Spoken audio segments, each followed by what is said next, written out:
The researcher could, for instance, in the school context, investigate students among how they frame school.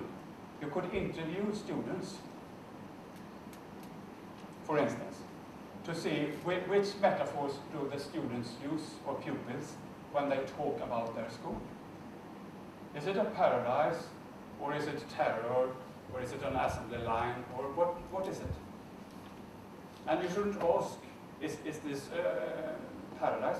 You should let them just talk, describe your school. And then you can note all metaphors. This is a way to do research with metaphors, using the concept and tool of metaphors, actually. The arrow is pointing from the student to the researcher, meaning that the researcher listens to the metaphors in the field among the students, for instance. Here, this picture, in this case, this is also a student, and in this case, this is a student studying to become a medical doctor.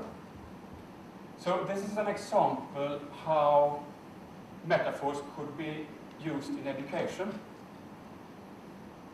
The medical student could visit a hospital, for instance, and listen to the doctors and nurses, etc.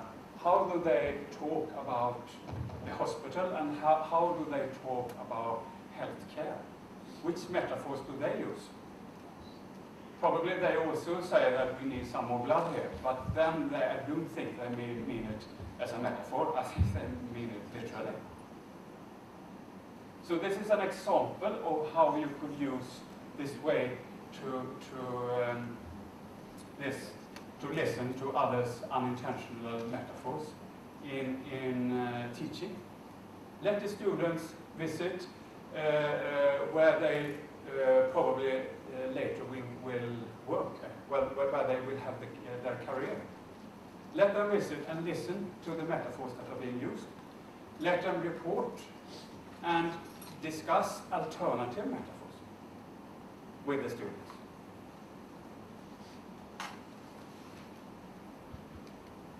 Perhaps let us take a few minutes to do something which would be in accordance to this one. Please interview your neighbor as a researcher. As a researcher, please interview your neighbor. Neighbor is also a metaphor, because I don't mean that you should go home and go inside. Anders told me that I should visit you. I meant your neighbor here in this room. And interview her or him about the university, and don't ask for metaphors. Don't tell her or him that you want to hear metaphors. Just let her or him speak about the university, and note all expressions which are false if they are taken literally. Okay? Please go ahead.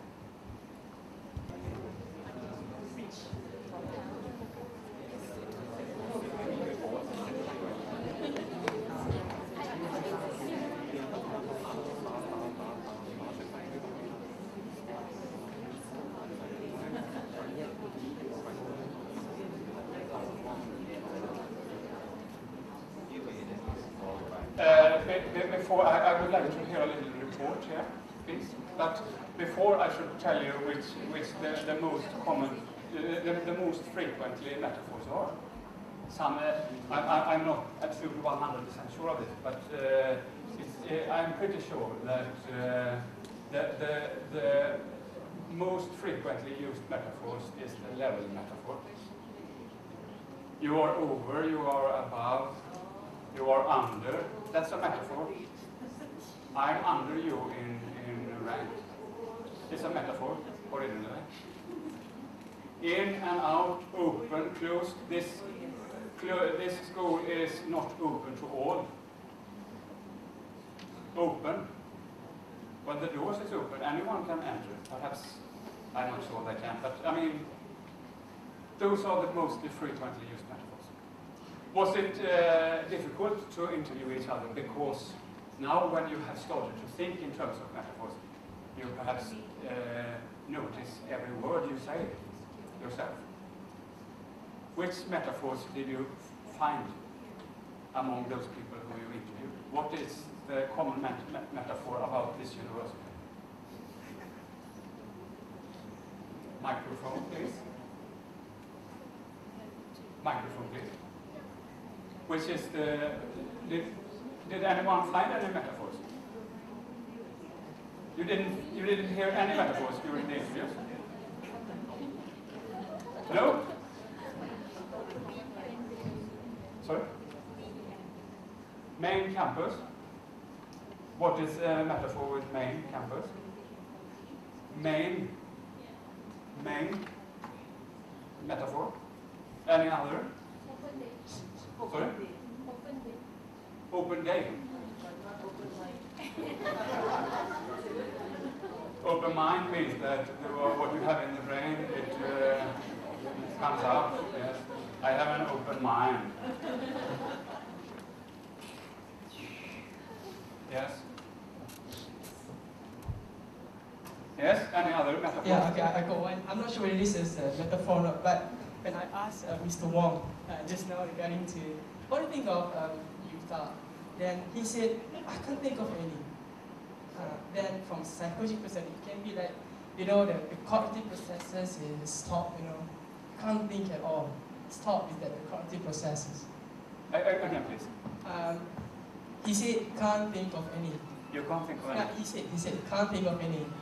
It can be interpreted as the cognitive process is a stop.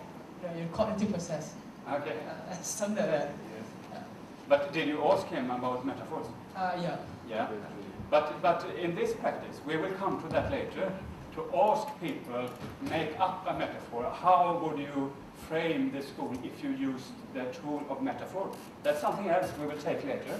This practice was about interviewing the other person in general about this university, not telling that you want to hear metaphors, just interview in general and try to listen which words is this person using, which metaphors. And from that you could draw conclusions of this person's root metaphor, that perhaps, yeah, this person's conception of this university is like a paradise, or it's like terror, or an assembly line, or I don't know what. You could make some conclusions from the words that people use unintentionally. So this was a practice in unintentionally metaphor seeking. This is probably the most common way that metaphors is used in research. Actually, you can study people, you can observe people, you can listen to meetings, you can interview people, and then you of course do not tell them use metaphors. You just record what they say, and then you listen to it over and over again and note all metaphors they use. And try to get a full picture of which is this person's basic view of, for instance, this university or the hospital or the government or whatever. Actually. This is a totally different thing, which we could call metaphors on imitation, or that to let people suggest their own metaphors. If you could then ask your neighbor, if you would come up with a metaphor that would be representing your view of this university, which metaphor would you use? And then perhaps this gentleman would say, I think it's like a paradise, and we are all angels, or etc. But this is a totally different thing. Then it's not